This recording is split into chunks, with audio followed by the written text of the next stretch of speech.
We want to welcome everyone and thank you for joining us.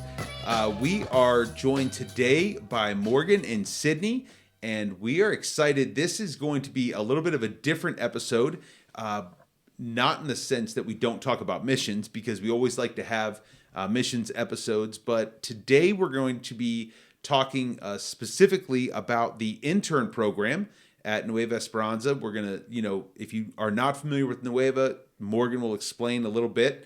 And if you don't know who Morgan and Sydney are, they'll introduce themselves as well. But Sydney is fresh off of her time as the first intern at Nueva. When I say first, but like first in this program. Yeah, first official. Because, Nueva's been going.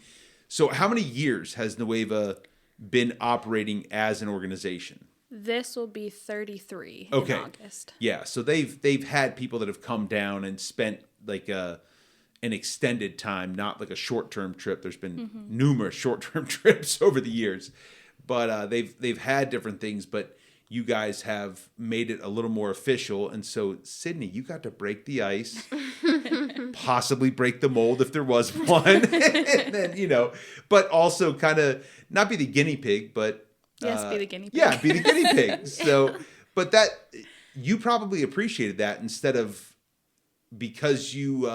I don't know, would you say you're a free spirit?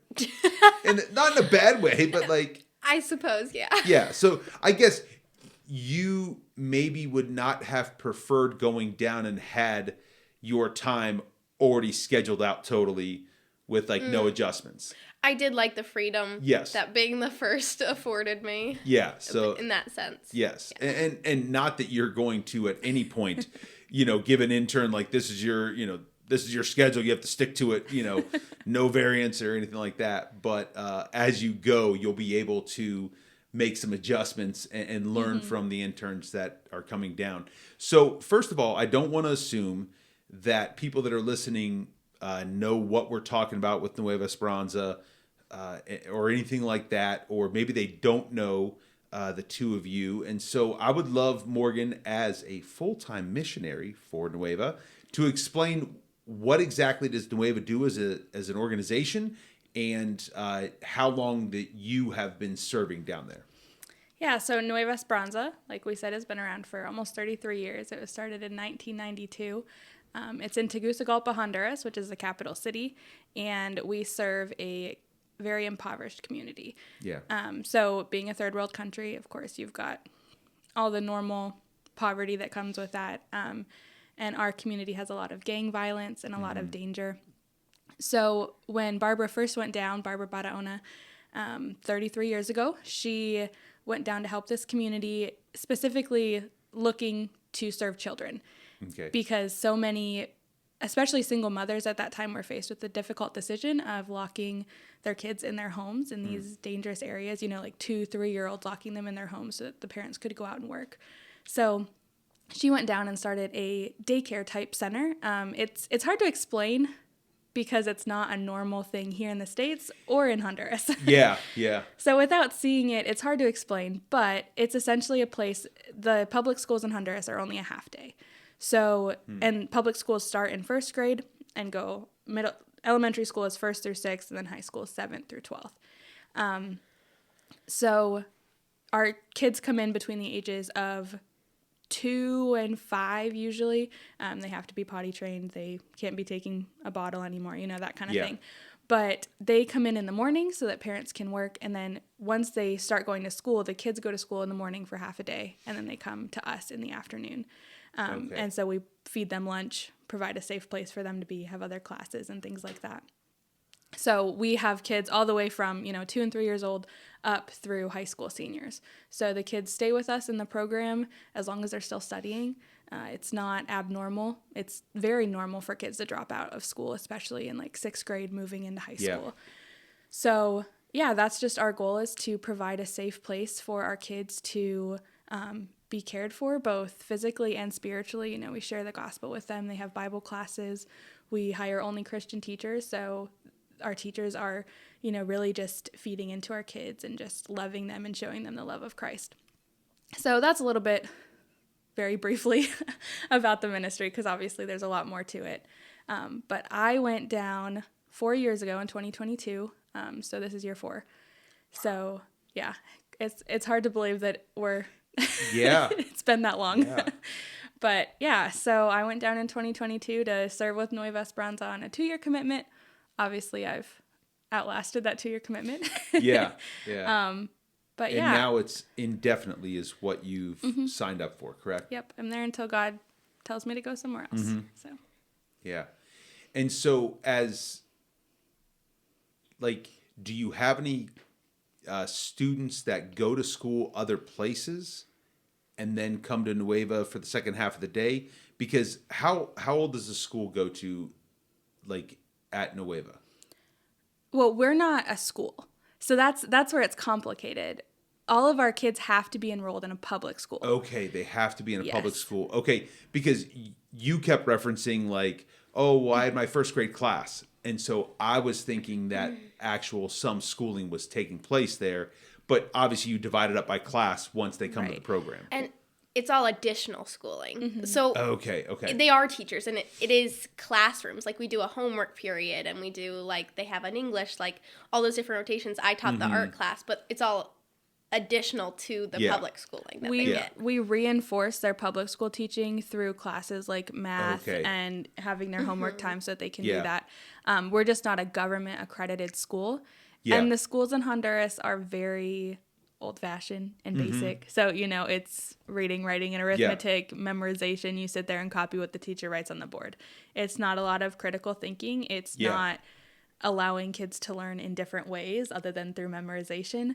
So we reinforce that and teach all the additional classes that they wouldn't receive. Okay, so like art, for instance, you taught art, but they probably didn't receive art at the public school. Okay, so I was going to ask, did they eat paint in public school art, or was that just your class? I mean, but he should have known better. He's in 3rd grade, and they do enough painting at the ministry that he knew better. Oh, he was testing his boundaries with you. That's 100%. Because you were new, and it was like, maybe I can't work against it. Was my first instinct to take a picture the best reinforcement of hey, that's bad behavior? Yes. No, but we dealt with that afterwards. But still, I was going to say, you got to get that on film. Yeah. I was going to say, that was great when you were giving your report in church and going through art class, and then that picture of him smiling and green mouth. And at first when I saw it, and I saw the picture before it was registering, I'm like, man, that must have been some green sucker that he had. Because, like when you have a sucker, it like changes your mouth, and it was, nope, he was eating the green paint. Mm-hmm. He's a handful. Yes, yeah.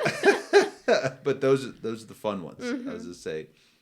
So the support that Nueva does is also, like, do you guys get the kids from the school, or do they transport themselves? Because, so for instance, and also you give support, so where you would be all day would be for the 2, 3, 4, 5-year-old that's not quite school age. Correct? Yeah. Okay. So again, the school system is so complicated because they're kind of expected to enter 1st grade knowing how to read and write. Yeah. Which in our community, that's nearly impossible because half of their parents don't know how to read or write either. Yeah. So we provide them that support, and there is some support, but our kids just enter with a much better foundation, and they're set up so much better for the future. Yeah. So, and again, the public schools, it's not like here where you live in this area, so you go to this school. There are, you drive down the street and you pass 10 schools. Yeah. And so they get to decide where they're going. The school doesn't provide transportation. Okay. So that's a cost to them if they're further than walking distance. And the kids are expected to provide everything. So they're expected to provide school supplies, books, uniforms. Like, the school doesn't give them anything. Yeah. So that especially comes into play in high school, because then they're also expected to pay a little bit of a tuition as well. Okay. So, and high school is one where if you want a good high school, sometimes you have to bus across a city. Absolutely. And I have to imagine, especially in the neighborhood that you guys are serving, they can't put food on the table all the time, much less buy supplies for school. Yeah. So does Nueva have any programs that you guys help out? Okay. Yeah. You help with supplies by the funds that you raise. That's like what our child sponsors give towards, goes towards providing school supplies for our kids. So at the beginning of the school year, we we at least give them school supplies. If we have the funds, we give them all a new backpack as well. I was just going to say, I remember raising money for backpacks and pack the backpack and all. Yeah. Okay. So yeah, we send them with that. And that's what our high school program is kind of geared more towards as our kids finish out of 6th grade and move into 7th grade. Again, their expenses become a lot greater. And the common thing in Honduras is that kids, especially boys, drop out of school so that they can go work. So we, again, keep them studying. They have to be studying in order to be a part of our program. And we work with them in that. We provide tutoring. But with our high school program, they receive a scholarship from us. And that scholarship is where they can choose what high school they want to go to. You know, they can use that for transportation. They can use that for tuition. They can use it for food if they need to. So. Okay. And then that way they can, like you said, they can make some choices that are for the better and to help them that otherwise they would have no opportunity to even consider. And so you said like you can walk down the street past 10 schools. Are those schools just like elementary? Mostly. I mean, there are some high schools in there, but because I didn't know, I know that with my experience in the Dominican, that's a lot of it, because also in the Dominican, I think by law, you're supposed to go to school through 6th grade, but then after that, it's like, Yeah, and I think that's the law in Honduras, too. How much they even regulate that is like, it's not like here where parents are getting sent to truancy court, like they're not tracking that. And so what time do you open up your doors at Nueva for that first wave of like 2 through 5-year-olds to come in? 7:20 is when the ministry opens for the younger kids, and we also have a pass program for the school-aged kids because again, it's weird. So if a teacher is sick, they don't have a substitute teacher. School is just canceled for the day. Yeah. So we allow the kids to come to the ministry when that happens. So sometimes we'll have some older kids in there as well. But 7:20. Okay. And then how late does it go? When does the day end typically? 3:45 for Monday through Thursday.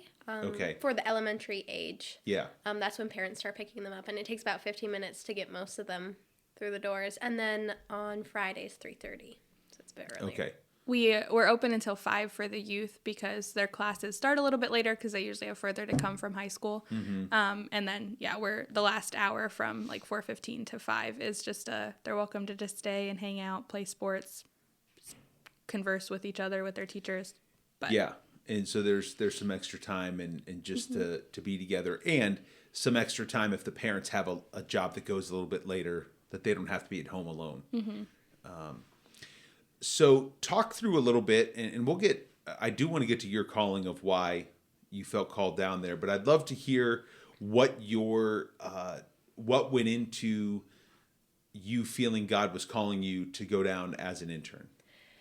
Yes, I shared a bit about this in church while I was down there and with various different people. Yeah. But Morgan reached out to me. I was just graduating, so spring of 2024 was when I was graduating high school, and just reached out and was like, here's the program, and my brother had gone down that spring, and it sounded really interesting. Yeah. But as I've told you and I've shared, I had a lot of commitments, as people who are graduating do. I was working essentially full-time at the job I've been at for many years, and I planned to go to college for education, and I was doing college classes as a high school senior as well. So I had a lot of commitments, and I had a plan and stuff, and so I was like, maybe someday. Yeah. But not now. Yeah. And then it was something, and I took my faith a lot more into my own hands. I guess it would be the right term, but I did much more personal studies as I reached adulthood, and so I did like Knowing Freedom, and I did various other things, going through relationships and doing through that like godly and with different perspectives. So I did a lot of personal studies, and one that I did was in prayer with our Sunday school class, and a bit more on my own, and my prayer life grew a lot. And so it's just something I felt getting called to Honduras, and I felt like kept leading back to that. Yeah. And so I just kind of came to the question of like, if I truly believe in the power of prayer, I truly believe like in what it does, how can I not be willing to listen? Yeah. And if I am hearing something, how do I act on that? And so I decided to take a semester off from college to go down. So this spring, which is scary. Yeah. I still don't have that all figured out. I know I'm going back in the fall, but where I'm going is not set in stone. Yeah. And what you're doing and all of those things. Yes, but that is kind of how I was led there. Yeah, and so I want to actually just real briefly talk about this because it will hopefully help for those of us that really want everything planned out. It can be a struggle to hear God's call to do something like this. But so was your plan to go and graduate in 4 years? Or because you already took classes, you were thinking of graduating early, correct? Yeah, I had in between, I had at least one semester when I graduated, in between one semester, not quite a full year done when I was graduating. Yeah. So my plan was to do summer classes and graduate a year early. Yeah. That was the track that I was on with my schooling. And so what this afforded you, though, by taking the semester off, yes, it might have derailed those plans, but you're still on track to graduate in 4 years. Yes. Correct? With so the rest of my high school graduate. So I'll graduate in 2028, which would have been what I had done if I hadn't done dual enrollment in high school. Yes. Yeah, and so sometimes, and I bring that up because sometimes we make decisions and do things with the thought process of, okay, this is why I'm doing it. And in all reality, it's God's prompting you to do that with total different plans in mind. And, just the value of that and making sure that we have open hands to what we think are God's plans for us and an open mind to, and open ears to hear from the Holy Spirit, to be led in the moment of, oh, actually, this might be something that God has. So when it comes to the intern program, you guys have, do you know, just a rough estimate, how many teams do you have come down to Nueva on average in a year? Between 12 and 15 since I've been there. Yeah. And so there's you guys are busy with teams that are coming down. And it is something that it is a thriving ministry. And you guys are doing so much ministry on an everyday basis. And so one more thing maybe isn't always the best. But what started that conversation? Was it you having that thought process? Was it you and Carlos and Barbara talking?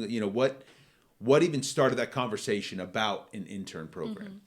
So we've had interns come down in the past. Usually it's older people that are oh, we want to come and help in the office or whatever. Yeah. But one of the things that we found that we needed help with was the team ministry. And that was an easy place to kind of have an intern come help us. So that's what I was supposed to do the summer of 2020, which obviously did not happen. Yes. But that was something I was going to do as a college requirement for my internship. And so in 2023, we had a high schooler come down, and she kind of stepped into that role of team host. And we've had couples come down and do it before and different things. But when she was down there, she was young, she was 16 or 17, and we didn't have too many teams. And it just, when we didn't have teams, she was at the ministry, but she was just kind of there. Yeah. And so it just really got me thinking, this is not great for her. This was not the role that she should have come down as. Yeah. But we didn't really have another place for her to come. She wanted to come serve with us. She had a summer available, and she felt God calling her to do something with missions. And she loved Nueva Esperanza. that was something that she really wanted to do, but we just weren't set up to really have her there. And so just kind of through conversations with Barbara, and I was like, I think we have somewhere that we can plug her in, but we just weren't prepared to do that. And part of that was my fault because I didn't know what to expect with her coming down, kind of being under me, but at the same time living in the team house with the Baronas. So she didn't really only do stuff with me. So it was just complicated. But I wanted to create something where she would have fit. And so through that, just through conversations, and our teachers are the Honduran culture is welcoming, and our teachers love having visitors, love to get to know people. So I really wanted others to be able to come down and experience the ministry as I knew it. Get to know our teachers deeper, get to know our kids deeper. And so that's kind of where it came out of. Yeah, and like you said, if there's an opportunity to have someone come down and serve there, like let's put some structure to it, not overly structured, Right. but like let's give them some guidance and see how that works. And so when you went down there, you guys were figuring it out a little bit. You knew you had an idea of some of the things that you'd be involved in. Speak through, like, what did it look like? Did you have a typical routine in a day?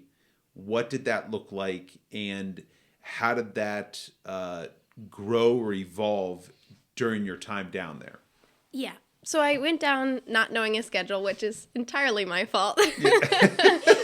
Virtual communication is not my strong suit. And so once I decided to go, it was kind of quick. Whoops. Yeah. But we talked about my schedule. She picked me up from the airport.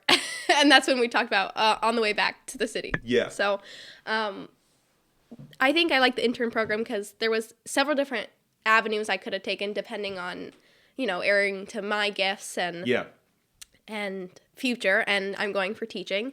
And so I really wanted to be in the classroom. So I applied in the, whatever process, application process. Yeah, Goodness okay, gracious, yeah. I couldn't get there. The application process that I wanted to be in the classroom. In the As much as classroom. possible. And so in the mornings, we talked about that, daycare-ish, but essentially I was with the kindergarten program. So they're kindergarten age, and they were learning colors and directions and body parts and all the various animals, and the last couple weeks, vowels. So they were learning and writing and such. So I was with them every day, and they were going over activities. So it was very much like a kindergarten classroom, very similar in that regard. Yeah. And they had a curriculum, and they had, every 15 minutes you switch to something else. So it's very up and moving, and we're moving around to all the different locations, which was good. Yeah. So I did that in the morning, and then I helped with, lunch periods, just like a teacher normally would. You get rotated. So I helped with a couple lunch periods, and then I did the art class, which is like the first segment with the elementary kids. So I rotated. I had a grade every day. Okay. So I had the first, second, third, fourth, and fifth, but they rotated. So I had them once a week teaching art. And then I was with the first graders for the last 2 hours of the day. Nice. And so at night you had other things depending on ministry opportunities, like, because do you guys do like a pseudo youth group once a week? Yeah, we have a youth event. Yeah. And it's kind of fluctuated over the years, just to have an opportunity for our youth to not be at home for a little bit more. Yeah. So we have, with our older kids, we do it this year we've been doing it on Friday nights, and then with the middle schoolers, we do it on Saturday mornings. Okay. And were you able to be part of that? Yeah. Morgan said when I went down, that wasn't really what my internship was about, but because I was down there, I was like, well, I might as well. So there was a couple that I missed for various reasons or whatever, but I went to most of them. Yes. Okay. And then when teams are there, so even though she was very much involved with, the daily process at the school, when teams were there, was there any added role for you during that, or you were just kind of around? I was just kind of around. Okay. I didn't have a role to play with that. So yes. there was 3 teams while I was down there. So there wasn't a ton of teams beginning of the school year. Yeah. And it's early on. And so there was 2 teams that I didn't know anyone, obviously different churches. And then the Fed team came down. Yeah. And with the first 2 teams, I did some with them, and I was around them, and I got to know a lot of them. And I would come up to the missions house at night sometimes. Yeah. But I didn't have a role. I was there. Yeah, no, but it was so another element of welcoming a team, though. Yeah. And making them feel at home. So like it wasn't official, but it was a role. I guess. Yeah. Yeah. It was lovely to meet the different people. Yeah. And when they were in the ministry, I interacted with them a lot more because they do a VBS with the kids and everything. And I knew everyone's names. So they're like, Yeah. I guess I helped the most with that. They're like, can you write their names on all their baggies? Yes, Yeah. I can do that. So every day I'm writing all the names.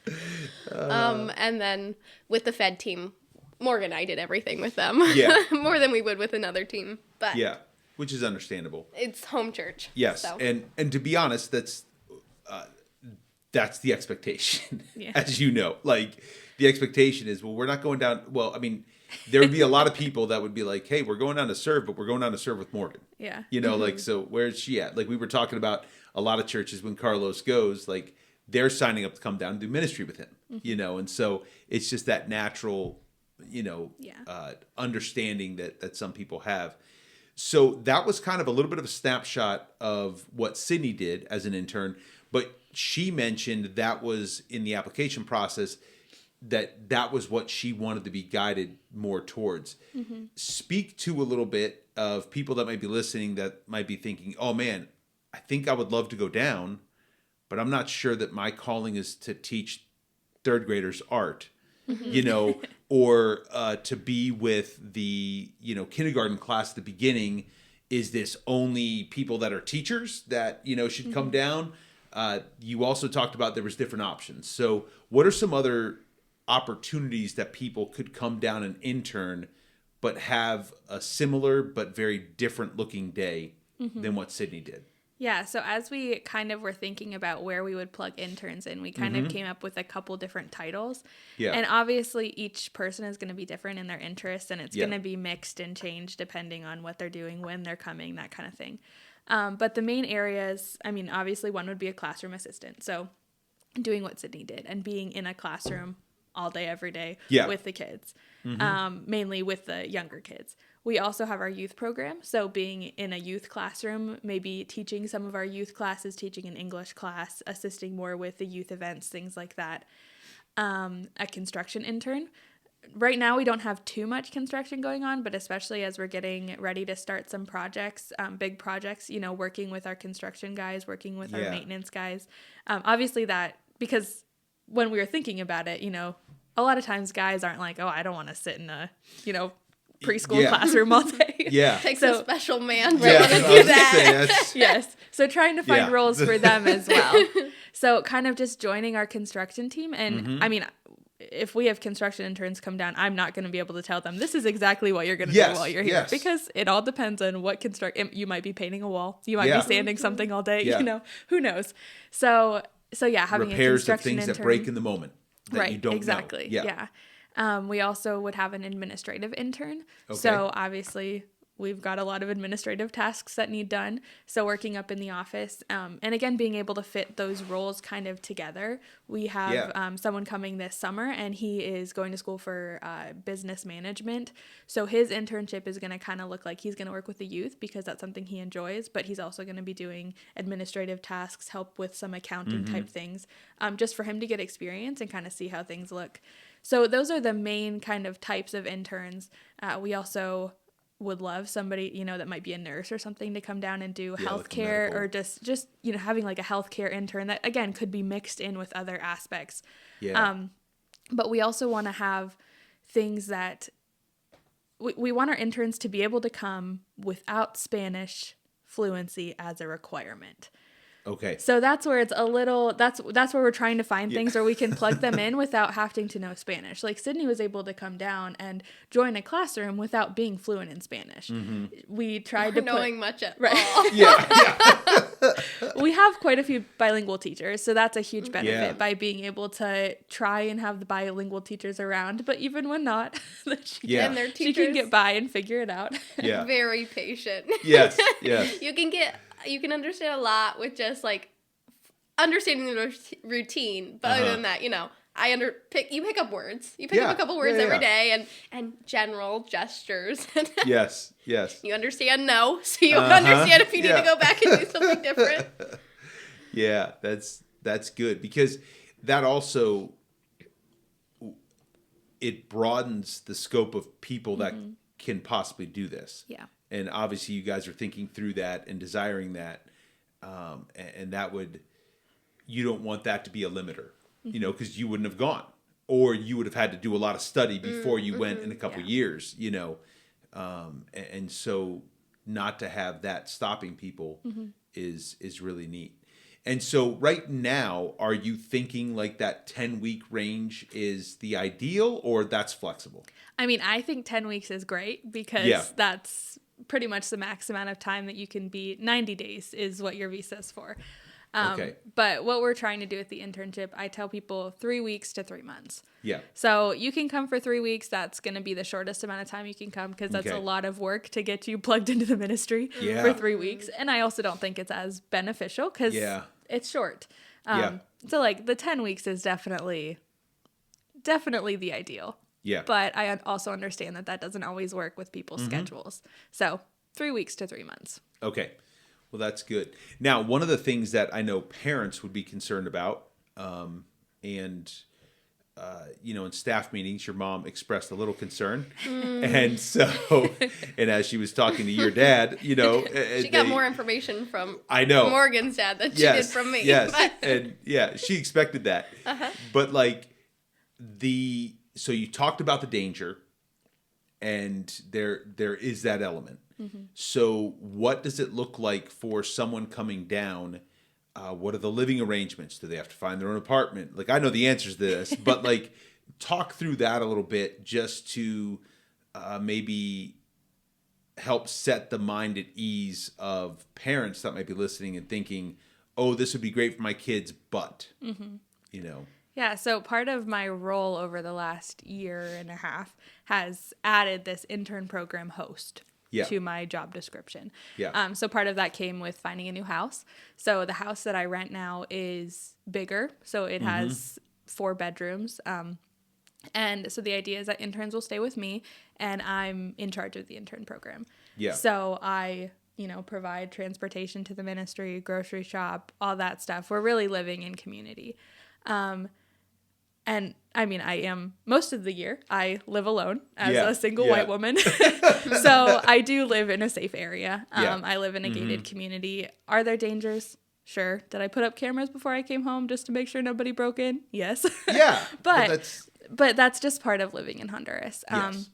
And so I do live in a safe area. I have a dog. He's not necessarily a guard dog, but he has a scary bark. So, and where my house is located, it's perfect for the ministry that I'm doing right now. Yeah. It's surrounded by other houses. There's not any way, there's not open parts of my property that are easy to break into. Yeah. I live right inside the community. So, the guards at our gate can see my gate. There's guards walking up and down the street. So where I live is a very safe area. I'm across the street. I actually live right next to the U.S. ambassador. So there's heightened security there too. Yes. So yeah, it's a very safe area. And I'm very cautious about where I'm going. I'm being careful. We're not just going crazy walking through the ministry or walking through the community. I'm aware of what safety measures need to be taken, but I also know what things are okay to do. So I've been able to Uber in the city. And so I know some different things where if the interns want to be able to go do other things, I can provide safe options for them. So. Yeah, and the other thing is it's a balance, obviously. We need to be wise about the decisions we make, but then ultimately trusting that God's our protector. Because all those safety measures could be in place, and God's still the one protecting us. And so not living in, going by the Holy Spirit's guidance and not just living crippled by fear. Yeah. And so being wise, taking precaution, but also realizing that if God's calling us to go, for instance, when teams are there, if God's calling us to go place this bunk bed that we just built in this person's house that we're blessing with it, even though they're surrounded by gang members, God will protect us through that. Take precaution, be smart about it, but there's also that element. Now, also, so is the 4 bedrooms in your house, does that include the separate building? Yeah. Okay. because you have, I know, so like the intern that's coming down this summer is a male. And so the living arrangements is so that the actual sleeping area and bathrooms are separate. Correct. Inside the same gate. And then it's a shared, like, common living spaces, correct? Yeah. For those of you who know a little bit of what I've gone through in the last year and a half, it's been crazy trying to find a place to live within budget, and God provided exactly what we need in this house. Yeah. So it really is ideal. There's a main house, and then there's a patio area, and across the patio area is a totally separate bedroom and bathroom. Yeah. And then in the main house, the other living areas, like bedrooms and stuff, are upstairs. So it's completely separate in that way. You've got the downstairs with your kitchen, dining room, living room. So yeah, it's just perfect to be able to have people in the house living in community together, but also living separately. Like Sydney spent a lot of time upstairs. I was downstairs a lot. So even when we were home, it didn't feel like we were living on top of each other the whole time. Yeah. So you guys had your space. And it's also large enough, like, you can host every once in a while. Like, you had the teachers come over at times once you guys actually did your dishes and got some cleaned up. Yeah. If you want to apply for the intern program, please make sure you're good at doing dishes. Yes. We just have different dishes style. Okay, she goes in and lets the sink pile high, and then she does all of them at once. Yes. Which is a lovely way to do it. That's so nice. But then she has to dry things in between. I do it every time I make a dish or I go in there. I do a couple dishes. You do a couple things. I do the dish that I made dirty right then and a couple extras. That's my style of dish washing. I hate doing dishes. No, that's and especially without a dishwasher, like it's a big adjustment. And would the dishes dry decently quick because of how warm it is, but not really because it's so humid. Right. It's that's really humid. The humidity is what does Oh man. So if on your application for the intern you say you are fine with doing dishes, that will go a long way. Yes. Like that's. If you want to do dishes and mop my floors, go for it. Yeah, that could be another intern that they just come down. House cleaning intern. Yes. Morgan's sidekick. I was going to say Morgan's servant. I'm like, that wouldn't sound good. There is a servant quarter. We didn't include that in the bedroom count because there is. It's smaller than a pantry, but the maid's quarters. Yep. Oh man, yeah. I was going to say, which is traditional in those houses to have that. But, well, that's great. One thing I would love to hear before we wrap up is what was one of the bigger takeaways from your time down there as you spent the 10 weeks. And I also would love to, and I'm going to give you more time because it's a little bit more on the spot. You've had to share this already at different times. Yes. But like, man, 4 years in, where has God grown you that was unexpected? And because I'm sure, like, you're still young, so 4 years is a large percentage of your life compared to some others in this room. Like 4 years, like, man, that's a blink. But it probably also feels like you've blinked, and oh my gosh, So I'd love to hear where, like, an unexpected growth that God's done in your life. But what was it, like, what was one of your largest takeaways, one of your largest areas of growth, whatever that might have been as you had that 10 weeks? So, I mean, while I was down there, I did personal studies as well. But I think the thing that I learned from the ministry that I felt affected my life the most is what I shared on Sunday was prayer. So my prayer life growing is one of the ways that, like, pushed me towards Honduras and led me down on this path. But while I was there, I mean, I also knew that I was going to learn a lot just about classroom management and just about how to teach children. Like, I knew, like, a lot of that I would learn down there. Yeah. And so I loved, like, seeing how you teach with a biblical perspective in mind. And keeping that in mind, like, we're going to talk about Jesus and we're going to talk about God and we're going to talk about our faith every single day. And just my prayer life grew in the fact that I was praying over these kids. And I found it, like, being like, oh, like, I know what you're going home to. I know what the struggles you face. And so, like, all throughout the day, I'm going to pray over you. And not just, like, prayer and, like, asking, but just, like, all the different types of prayers, like intercessory and just having that open line of communication with God. And I think I grew in that regard the most. And then I've been back here for, I mean, only week and a half. Yeah. But I see that has come back with me, which I wanted to be intentional about. I didn't want all my growth to stay in Honduras. Yes. So I have seen that. Like, I had a dentist this morning. I was sitting there praying the whole time, chatting, thinking about my kids in Honduras. But not just that, but just anything. Just chatting away. I'm a chatty girl. So just having that open line of communication. To God. And being like, it's not just like I'm just thinking in my head. No, I am praying. I mean, maybe not in the formal sense. Yeah. But just having that conversation with God. And I mean, and so many other little ways that you grow, like, you're living down there 10 weeks with a suitcase. Yeah. Which I really enjoyed. And having that question, how can my life be more with less stuff, less distractions? Yeah. It's a question that many people face. And so, things like that. All those good things. Yeah. And I mean, you touched on a couple things there, because learning that we don't need all the stuff we have, learning to live with less, then opens up. And what my mind goes to, not just because this is the discussion, but then it goes to what else is God actually calling you to do with what he's blessed you with. And there's so many opportunities, and we'll speak about that in a second as well. But there's so many opportunities to be countercultural in that area. If I'm not getting all this junk and accumulating all this stuff, one thing that I'll have more of is money. And not just to make myself more secure and self-sufficient and all that, but man, there's ministries and missionaries and other opportunities here and abroad that we can use that money for, in a much more kingdom-focused way. Also, it's neat to hear like your growth in your prayer life, because an increased prayer life is a decreasing of self and a decreasing of independence and becoming more dependent on God. And as someone who is an independent person, I've always, you could say that. I've always struggled with my hyper independence. Yes, like I need to be self-sufficient. I'm doing this myself.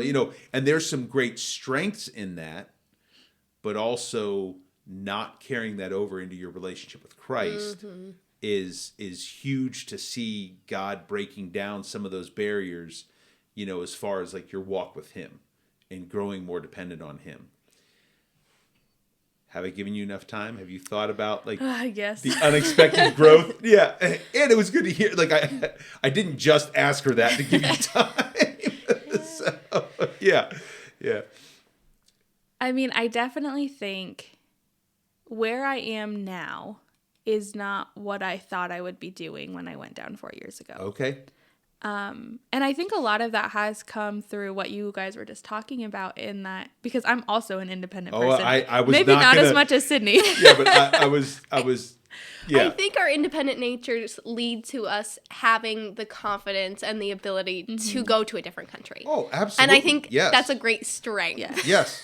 God uses that very much. And he's gifted you guys in that regard. But that doesn't mean that there doesn't need to be a submission of that to God, so that it is in a glorifying way. And I think in some ways that like even though my independence has grown in a lot of ways, because I live by myself and, I do all that stuff by myself, I've also had to rely on others and obviously on the Lord a lot in these last 4 years. Yeah. And I think especially in the last year and a half, and just looking at how much I have moved in my position, like my job position, how much that has moved and shifted and changed, but also in my living situation and how much that has moved and shifted and changed, and I've had to like physically rely on others to help me with things that I can't do. Yeah. And so, I think just kind of looking, I guess when I first went down, I was planning to do a lot with teams, and I still do a lot with teams. That's a huge portion of my job. But in a lot of that, I think I was looking at what relationships I was going to be creating with other Americans, I guess, if that makes sense, other missionaries. But in the last 4 years, I have made so many relationships with Hondurans. Yeah. And that's where my job has shifted, because I went down to work with teams. I still work with teams, but I work with our youth a lot. You know, I work with our kids a lot. And so just seeing where that has changed. And like when I came home I'm still planning on coming home for Christmas every year because I don't have a family, the ministry's closed down, everything like that. But, you know, even last year when I was preparing to come home, and one of the girls in my leadership group, she's like, do you have to leave? And I was like, yeah. And she's like, why won't you be here for Christmas? I was like, well, I'm going to go home and be with my family. She's like, come spend Christmas with me and my family. Yeah. You know, and just that welcoming and that, I guess just those relationships that I should have expected, I guess. Yeah. But I didn't expect. And I don't know if part of that was, you know, me not wanting to expect that to protect myself, if it was just a 2-year commitment and all the things. You know. All the reasons why. Yeah, but yeah, God has really made me a part of the ministry. Yeah. And in all aspects. Well, I would say not just part of the ministry, but part of the community. Mm-hmm. Like even outside of the ministry, you know, you have a local church there now. Yeah. Like you have, you're building a home, which is distinctly different. And it will never be, you know, where you're from, whatever, you know, but still like it is becoming your home. Yeah. And that's a necessity, you know, and that's beautiful. So as we wrap up, I want to give an opportunity for people, if they want to respond, how do they and who do they reach out to for the intern program? Do they email you? Do they call you? Do they, you know, what do they do? And then also, if they want to have further conversations about the ministry and maybe even partnering with you, because you are a missionary that needs to raise full-time support. Yes. Like that is a necessary evil. Another part of that independence where I can't rely only on myself. I know. It's like, and then, you know, like we've talked about, it's also a very interesting thing of you need to take furlough, but because it's a self-sustaining organization in Honduras, like they don't have that necessarily set up. And we had a very good conversation yesterday about like 4 years in, you would have already taken a 3 to 6 month furlough, and like you've come home, but it's like a week at a time, like furlough. And then obviously as you're more and more involved in the ministry and running things, it's like, well, I can't step away, you know? So how would someone reach out to you about the intern program, and how would they reach out to you about potentially having a conversation to partner with you in this ministry? Yeah. So I still have a U.S. phone number, and I answered texts, things like that, phone calls. My email is anypartnerships@gmail.com is my work email, but I have a personal email as well. All of that can easily be found by calling the church, asking my dad. I don't know. Yeah. But we also have our website, which is hopeinhonduras.org, and information about the intern program is on there. Okay. My work email is the contact email through our website too. So you'll definitely get in touch with me through our website. And like I said, there's a tab called Partnering with Us, I think, or I don't remember exactly, but serving with us, somehow getting involved. And then there's about the intern program in there. So, and that's hopeinhonduras.org. Yes. Yeah. There's lots of Nueva Esperanzas, but yes, that's us. Hopeinhonduras.org. Yeah. So all that information is on there. And I do just want to mention, because I didn't say this yet, our internship is a fundraising intern. Yes. So interns are required to raise their own support to come serve with us for however long they're there. And I think, you know, just as this past couple months, it's been not weighing heavily on me, but kind of, you know, just thinking more about my personal fundraising. And it's just been funny because in the last year and a half talking about the intern program, and I'm like, yes, this has to be, like, they have to raise their support because it's so necessary. Yeah. And if they ever want to come on the field, you know, I'm pushing and like, this is such a great thing to do. But then sometimes I forget, like, come on, Morgan, this is important for you to do. Yes. And so much of that is because, again, that knowing that I'm not there by myself. There are so many people that are praying for me and supporting me, and I know that it's not a solitary role, that there are so many people that are on my side with this. And I think that makes sometimes the days when I'm sitting in my house alone less lonely, as I, remember that. But anyways, all that to say that, fundraising is something important. And it's been really neat to see how God has blessed my funds in the last 4 years and how I've been able to bless others with that. Yeah. So many of the things that I've been able to do has not had to be a burden on the ministry and ministry expenses. That's been able to be personal expenses that I've been able to do with our teachers and with our youth leadership group and stuff like that. But and it also goes back to what we talked about, the independence. And as much as I think it'd be great if, you and Carlos and Barbara and the other team raise the extra funds for an intern to come down free of charge, something gets lost in that. Yeah.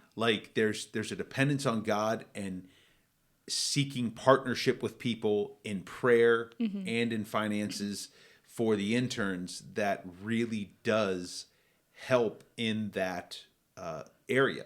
Yeah. And I think that is crucial. I think there's a lot of accountability in that too, because it's like, Yes. well, what are you going to do? You have to Yeah. be prepared to go. And when you come back, you have to be prepared to share with what you've learned. Yeah. So I think that in that accountability, it's also not a wasted experience, because Sydney could have Absolutely. come back and just, that's over, moving on, Yeah. but people That was are a cool asking. 10 weeks. Now let's go. But people Yeah. want to know, what did you do? Yeah. And so I think that also brings that accountability and that beneficial part of, this experience changed me and I want to share about it. And these people want to know. So I think that's an important part of that partnership as well. For sure. And people invest in you a lot more. Like when you're sacrificing something, like a share of your income. Yes, fundraising. Yeah. I struggle with, but it was good for me. And I think it was good to share, because then I had to share a lot of my process going down with people and being like, this is why I went. and so I did a prayer card, which I think was good. And I was able to share my prayer card with a lot of people who I would have had a hard time sending support letters. Cause I'm not necessarily asking you for money, but I want you to know that I'm going down. And it's like the girl I nannied for, I gave them they asked, I was like, hey, I can't nanny for you. I'm going down. And they are Christians, but not someone we had ever talked about faith about. And she was like, she texted me while I was down there. She's like, I know you may not be able to respond, but you're on our fridge and we're praying for you every day. And that was so sweet. And and it's a reminder of the encouragement, like you said, that there's a team here that are behind you and helping. And we try to pray for a number of different missionaries the church supports, but in our family with our kids, it's really focused on those that we support on a monthly basis, and also, just having that opportunity to, fortunately, I think our kids have met and know personally all the ones that we support monthly.